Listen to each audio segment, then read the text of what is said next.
My name is Kathy R. Morin, and I am 33 years old. I was 3 days away from hosting what I thought would be the most extravagant thing I'd ever done for family. My brother's baby shower.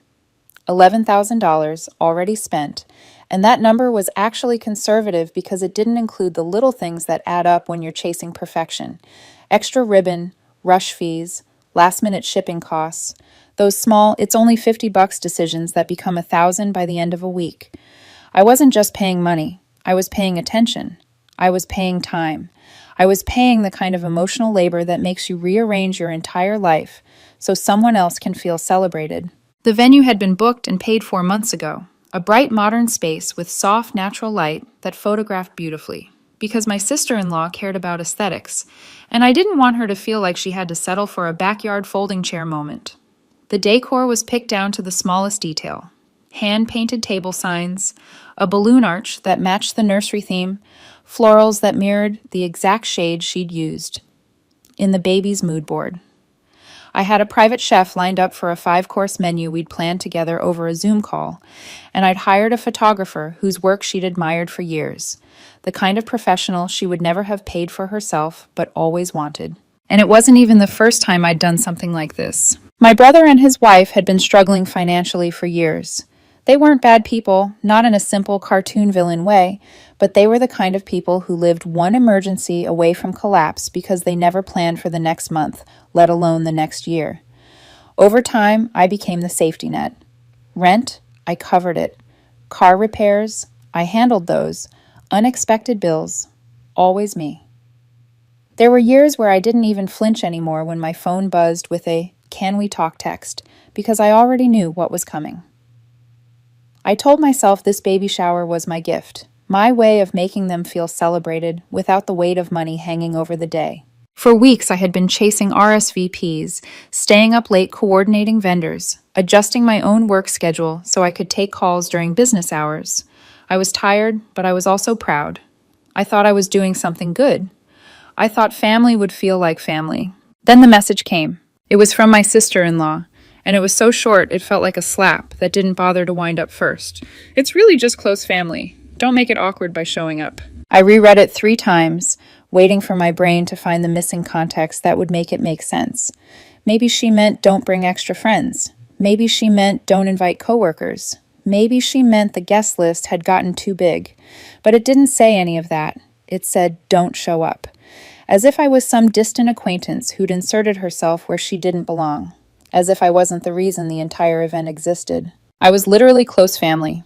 I was my brother's only sibling. Before I could even decide how to respond, my phone buzzed again. This time it was my mother. It's her moment. Be mature. That one hit harder. I didn't even realize I was holding my breath until I exhaled and felt my chest tighten.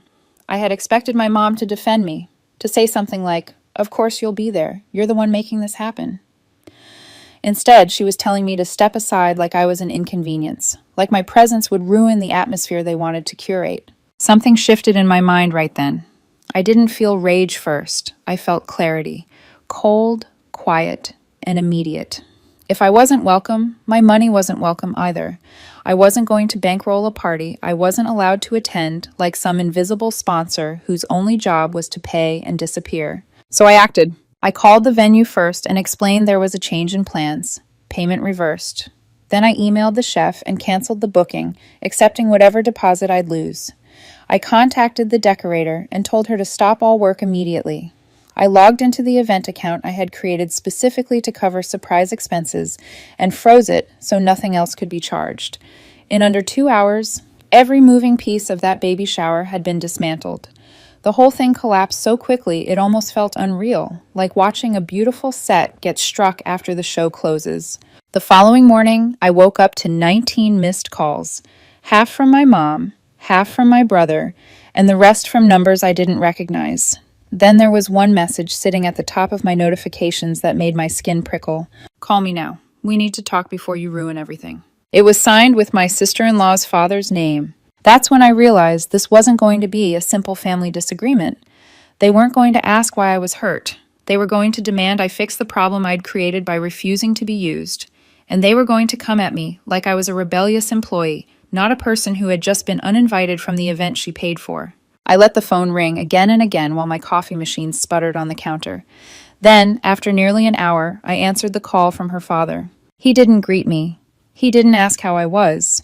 His first words were about disappointment, about how hard pregnancy had been on his daughter, about how cruel it was to ruin the happiest day of her life. He spoke fast, like if he kept talking I wouldn't have room to object. Then he dropped the line that turned my stomach cold. "You're the only one in this family who earns well. It's your responsibility to help." He said it like it was fact, like my income was communal property, like I owed them. In that moment, I understood exactly what kind of war this was going to be. I hung up on him without saying more than I needed to. I didn't owe him a debate. His sentence had already said everything. "You're the only one who earns well. It's your responsibility. Not thank you. Not you've been generous. Responsibility." Like I was a household appliance that existed to keep their life running. For a few minutes, I just stood in my kitchen staring at the wall while my coffee went cold, letting that word settle. Responsibility. The way they used it made it feel like a chain. The calls started again immediately, as if someone had hit a button the second the line went dead. My brother first, back to back, 6 times in a row. I let them ring. Then my mother, and unlike my brother, she didn't start with questions. She started with accusations. She said I was being immature. She said I was making everything harder than it needed to be. She said family comes before money. I told her this wasn't about money. It was about respect. She ignored that and pivoted right back to the baby and the guest list, and how I was ruining a moment that wasn't even mine. That made me laugh, not because it was funny, but because it was familiar. I wasn't allowed to have moments. I was only allowed to fund theirs. By early afternoon, my sister-in-law finally messaged me directly. The tone was different than her first text, softer at first, like she was trying on sincerity. She said she hadn't meant it the way it sounded. She said she just wanted the guest list intimate. Then she added quickly that the baby shower was for women and close female family, and she didn't want anything awkward. It was a flimsy excuse, and it didn't even fit the facts. My mother and her mother were invited. Her friends were invited. A photographer was invited. Apparently, I was the only person whose presence could make it awkward, which told me exactly where I stood in her story. Not family, a tool. Then she pivoted, faster than I expected, right back to what she actually wanted. She asked me to release the payments again. She said it would be devastating if everything fell apart now. She said she was stressed. She said it was for the baby. The unborn baby, the baby who was somehow already being used as leverage. I didn't reply. At 4 o'clock, there was a knock at my door. When I opened it, my brother was standing there with that look he gets when he's trying to balance desperation with righteousness.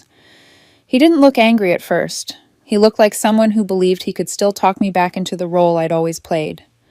But it didn't last. He stepped inside without waiting to be invited, looked around like he had the right, and started talking about how I was overreacting, how his wife's message was a misunderstanding, how pregnancy hormones were making everything feel bigger than it was. He told me the event was still happening, but now everyone was scrambling because I pulled the money. He said I was making his wife look bad in front of her friends and family. I didn't raise my voice. I didn't argue with the details. I told him one sentence, the same one I'd already told her father-in-law. If I wasn't family enough to be invited, I wasn't family enough to pay. He stared at me for a long second like he couldn't compute it. Then he asked the question that almost made me laugh. "You're not going to take the car over this, right?" The car, the one I bought for them last year when theirs died. The one that was still in my name because they couldn't qualify for financing. The one I insured, registered, and maintained so they could keep their jobs and their life moving without consequence. In that moment, something clicked so cleanly it felt like a door shutting. He wasn't asking because he didn't want to lose transportation. He was asking because he believed the car was part of the package, part of what I owed. I didn't answer him in that moment. I didn't have to. The answer was already forming. After he left, I sat down at my desk with a notebook and my laptop and did something I should have done years ago. I looked at every single expense I had been covering for him and his wife. Seeing it all in one place was embarrassing. Not because I'd helped, but because I'd let it become normal. The car payment, the insurance, the internet bill I'd taken over temporarily almost a year ago, half their electric bill paid directly from my account, small grocery transfers that had become monthly, And the baby savings account I'd been quietly funding for nearly a year, $400 a month set aside just in case, because I knew they never had a just in case. The list looked like a second household, like I had been paying for a life I didn't live. The car was the first cord I cut. I called the insurance company and removed their names from the policy, scheduling the coverage to end in 3 days. Then I sent my brother a text with one line. I'm picking up the car on Friday. No explanation, no negotiation, just the time. Next were the utilities. Both accounts were in my name. It took less than 5 minutes to cancel them. Then I closed the baby savings account and transferred every cent back into my own account. By noon, I had erased over $1,000 a month in support they had been leaning on without ever acknowledging. The phone started ringing again almost immediately, as if they could feel the support disappearing in real time. My brother called, my mother called, my sister-in-law texted, and when I still didn't respond, her father showed up at my door by early evening. He stood there holding a single sheet of paper like he was about to serve me legal notice. He handed it to me without a greeting. It was a list, written out neatly, of everything I had committed to over the past year. The car, the shower, the monthly payments, even nursery furniture I'd agreed to help buy. At the bottom, he'd written a total in bold numbers. Then he said, "I'm not asking you to do everything, but you should at least settle what you owe so they're not left struggling right before the baby comes." It took me a full second to process the absurdity. He was acting like I'd signed a contract, like my generosity was legally binding, like my money was their entitlement. I laughed. Not politely, but the kind of laugh you give when something is so insane you can't pretend it deserves respect. Then I closed the door in his face. 5 minutes later, the vibration of my phone started again. Group messages, guilt trips, manipulation in different outfits. And sitting there in the silence after, I realized I had crossed a line there was no coming back from. This wasn't a fight about a baby shower. This was a declaration. I was no longer their safety net. And judging by the panic and anger, they never imagined the day would come. 2 mornings after I shut off the utilities and closed the baby savings account, I decided it was time to deal with the car. I didn't text, didn't call, didn't announce anything. I just drove straight to my brother's house. My plan was simple: get the keys, drive away, and end that chapter cleanly. I told myself it didn't need to be dramatic. I'd already made my point. When I pulled into the driveway, my stomach dropped. The car wasn't there. His wife's old hatchback sat crooked near the curb, one tire slightly flat, but the newer car I'd bought, the one still legally mine, was gone. The blinds were half closed, and through the front window I could see the faint shadow of someone moving inside. They were home. They were just pretending they weren't. I knocked once. No answer. Knocked again. Louder. Still nothing. That was the moment I understood they weren't just upset. They were hiding my property like it was already theirs. Like I wouldn't actually do anything about it. Like I was still the same person who would sigh, give in, and let it slide. I sat back in my own car, pulled out my phone, and called the tow company. I gave them the make, model, and plate number. Since the car was in my name, there were no questions. The woman on the line told me they'd locate it within 48 hours. They didn't need that long. 3 hours later, my phone rang. It was my brother, and this time there was no attempt at calm. His voice was tight with rage and panic.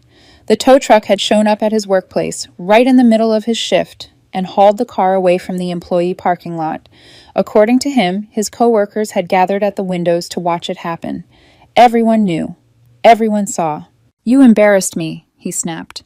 "Do you have any idea how that makes me look?" I told him he should be more concerned about the fact that he thought he could keep a car that wasn't his. Then I hung up before he could respond.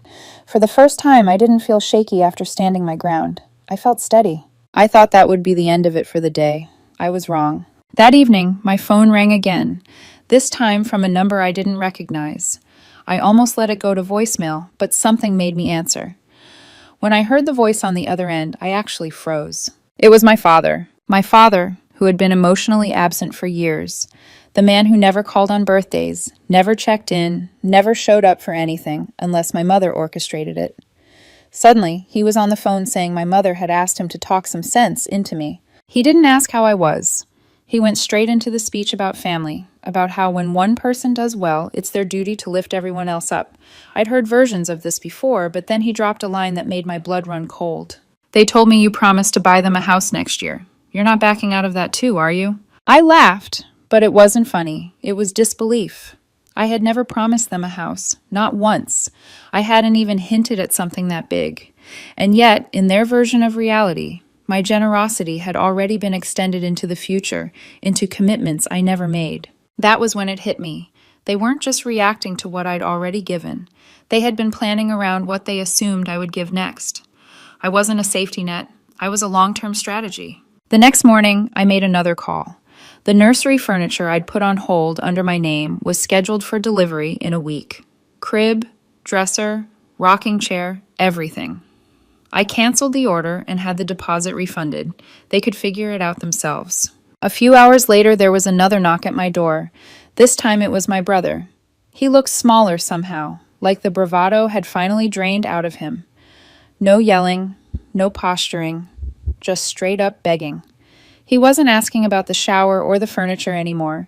He wanted me to at least keep paying the insurance on his wife's old hatchback because they couldn't afford a policy right now. I stood there listening, and for a moment I almost said yes. Almost. That word again. Almost. That's how it had always gone. Almost saying no. Almost drawing a line. Almost protecting myself. And every almost had brought me right back to this place. I told him no. When he kept talking, I closed the door. That was the first time in years I had shut him out completely. No explanation, no apology, just done. And for the first time in years, I felt like I was actually in control of my own life. After I told my brother no and closed the door, the silence lasted less than 24 hours.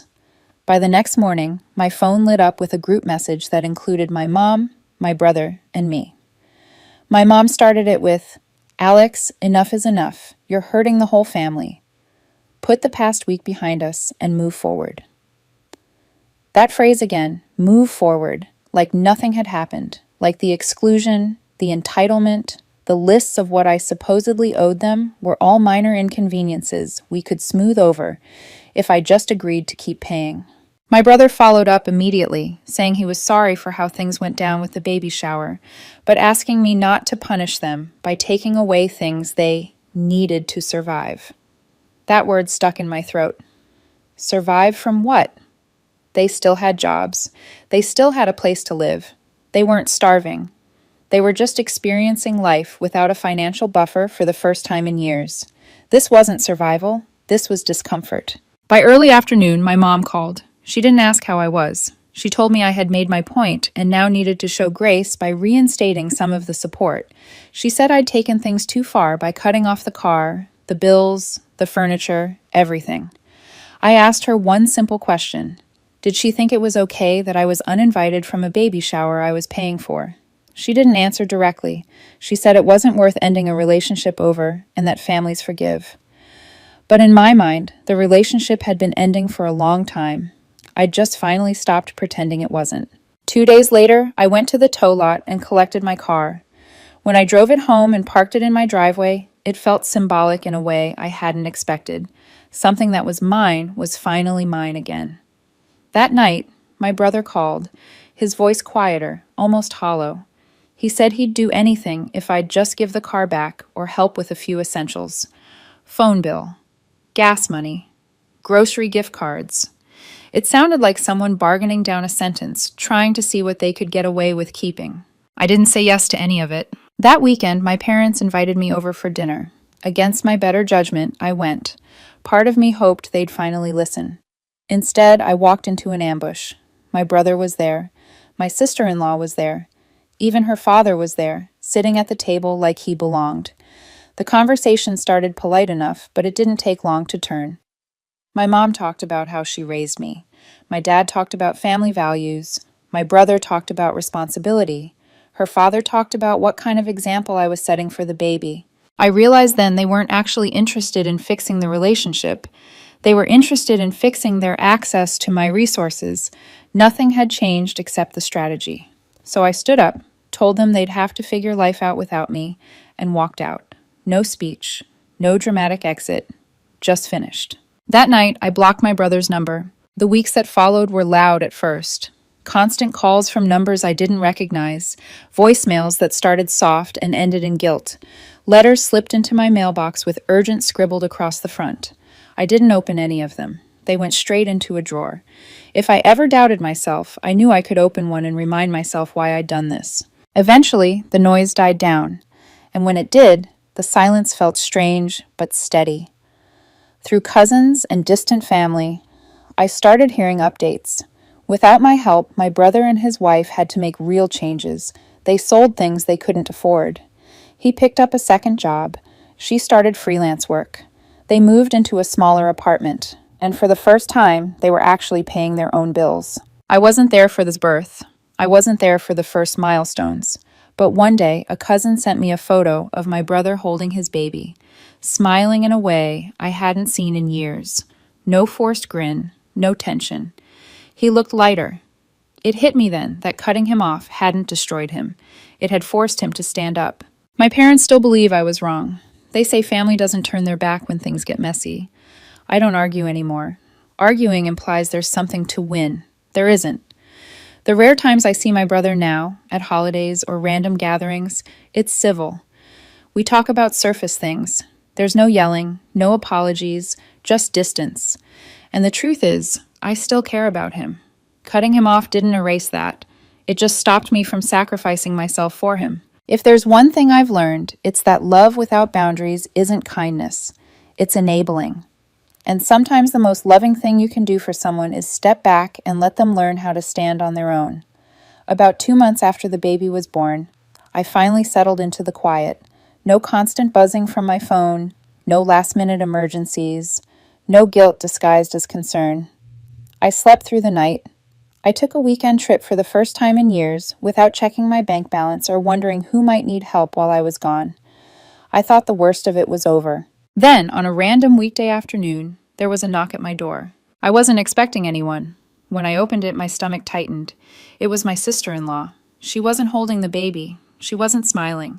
She looked tired in a way that went deeper than lack of sleep. She asked if she could come in. I hesitated, then stepped aside, more out of curiosity than kindness. We sat at my kitchen table, and she didn't waste time on small talk. She said things had been hard since the baby came. Money was still tight even with my brother's second job and her freelance work. They'd been fighting more than they ever had. She admitted, quietly, that uninviting me from the baby shower was wrong. She said it was emotional, selfish, and something she regretted now. She even said my brother agreed. Then came the part I wasn't expecting. She said she didn't want money. She didn't want the car. She didn't want the furniture. She wanted me to move in with them temporarily. Just a few months. She said if I helped with the baby, she could take on more work. My brother could focus on his job. They could finally get ahead. I stared at her, waiting for the punchline. It didn't come. After everything, after the exclusion, the entitlement, the list her father handed me of what I supposedly owed, after they treated my presence like a problem and my money like a guarantee. Now they wanted my time, my energy, my space. They wanted me back in the role, just repackaged. I told her no, calmly, clearly. She tried again, softer this time. She said it wouldn't be like before. They wouldn't expect money, just help, just family. She used the baby, saying I was her aunt, and this was my chance to build a relationship. That line almost worked. Almost. But I recognized it now for what it was. A new angle, not real change. I walked her to the door and told her I hoped things worked out for them, but I wasn't stepping back into that role. She left without arguing, but I could tell she was angry. 2 days later, my mom called. Of course she did. My sister-in-law had already told her everything, framed carefully to make me sound cold and unreasonable. According to them, I'd refused to help even in a non-financial way. My mom tried to guilt me, saying family shows up when things are hard. I told her I had shown up for years. I just wasn't doing it anymore. Then I ended the call. That night, sitting alone in my living room, I realized something that hit harder than all the yelling and accusations. They hadn't actually changed. They'd just switched tactics. And the only reason it wasn't working anymore was because I finally knew how to say no without apologizing. Time passed. The drama faded into background noise. I rebuilt my routines, my finances, my sense of self. I stopped feeling responsible for everyone else's comfort. And slowly, without my constant rescue, my family adjusted. Not perfectly, not gracefully, but they adjusted. Months later, I ran into my brother at a family gathering. We talked politely. He thanked me, awkwardly, for everything back then. It wasn't an apology, but it was something. I nodded and let it be enough. Some relationships don't get repaired, they just get redefined. Looking back, I don't regret pulling the plug on that baby shower or anything that came after. It wasn't revenge, it was clarity. I learned that generosity without boundaries turns into obligation, that being the mature one often just means being the most convenient to use, and that peace sometimes comes at the cost of disappointing people who were comfortable benefiting from your silence. I didn't lose my family, I lost the role they assigned me, and in return, I gained something far more valuable: my independence, my peace, and the knowledge that I can love people without letting them drain me dry.